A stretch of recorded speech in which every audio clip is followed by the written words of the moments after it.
Hello everyone, welcome to another video lecture of Mathematics Solution channel, and today we are going to discuss about Fourier integral. So already we have made one video about the Fourier integral, and today we'll discuss about Fourier cosine integral and Fourier sine integral. How to derive Fourier cosine and Fourier sine integral from Fourier integration. So before getting to the derivation, we must know some basic concepts about the integration part as well as some functions. The first thing I'm going to consider the odd even function. So odd is equal to, which is even, because this is the main concept here. This is what we are going to use there, and odd into even is equal to, it is odd, right? Then even into odd is equal to, that is also odd, and then odd into odd is equal to, sorry, the last one is even into even is equal to even. And then so we must consider what is meant by even function and what is meant by odd function. This is very important here.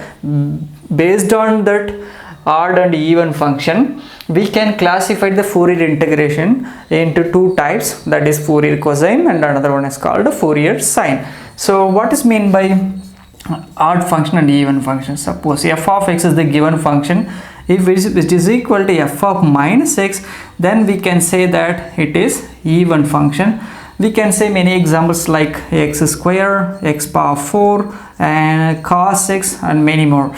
Similarly, if its function is r, then f of x is equal to minus of f of minus x. So this is called a odd function. For here the example is x power 3 and sine x, and also and one more important thing here, we must use some basic properties of integration, that is called integral. Suppose minus a to plus a f of x dx can be written as twice into 0 to a f of x dx when f of x must be even function, if f of x must be even function. Similarly, integral minus a to plus a f of x dx, which is equal to 0 if f of x is odd function.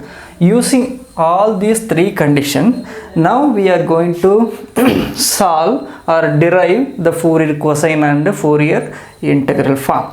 And first thing, we'll just recall what is the Fourier integration. Already we have discussed the previous video, right? That is f of x is equal to 1 by pi integral 0 to infinity cos omega x integral, or simply we can write a of omega cos omega x into d omega, and then plus integral 0 to infinity b omega into sine omega x into dw or d omega.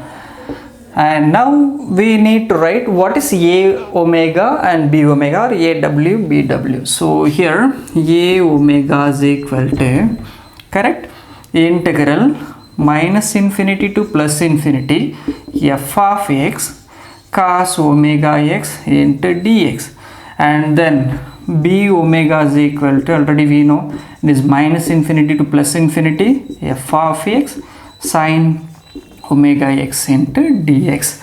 Now substitute a value and b value, that is a of omega and b of omega, in the above equation. So what we will get here, it is f of x is equal to 1 by pi integral 0 to infinity, is it right?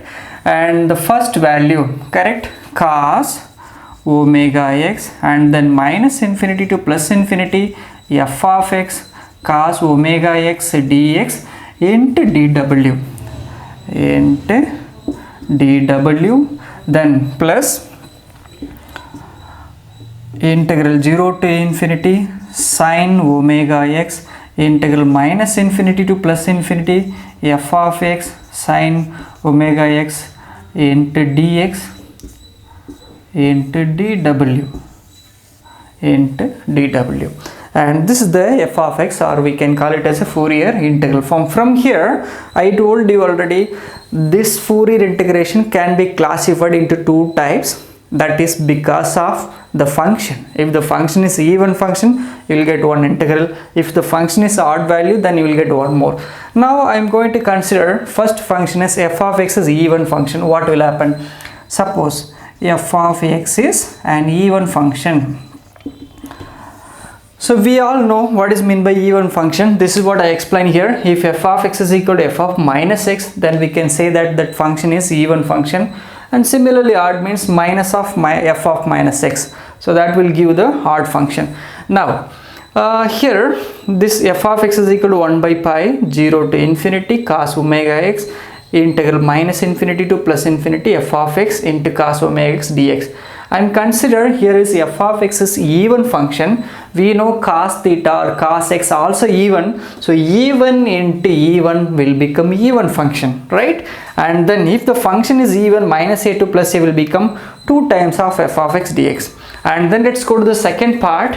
F of x is even, sin x is odd function, so even into odd will become odd. If minus a to plus a f of x dx is odd, then this will become 0. So obviously the second term will become 0. Now write what is f of x here. F of x is equal to 1 by pi integral 0 to infinity, correct? Integral 0 to infinity, or we can write what is this value. So cos omega x integral minus infinity to plus infinity f of x cos omega x dx into dw. I am going to consider this function as usual, that is w, and this function I am going to consider as including that 1 by pi, that is integral 0 to infinity cos omega x 1 by pi integral minus infinity to plus infinity, then f of x cos omega x into dx into dw. And we can take it as this value as a of omega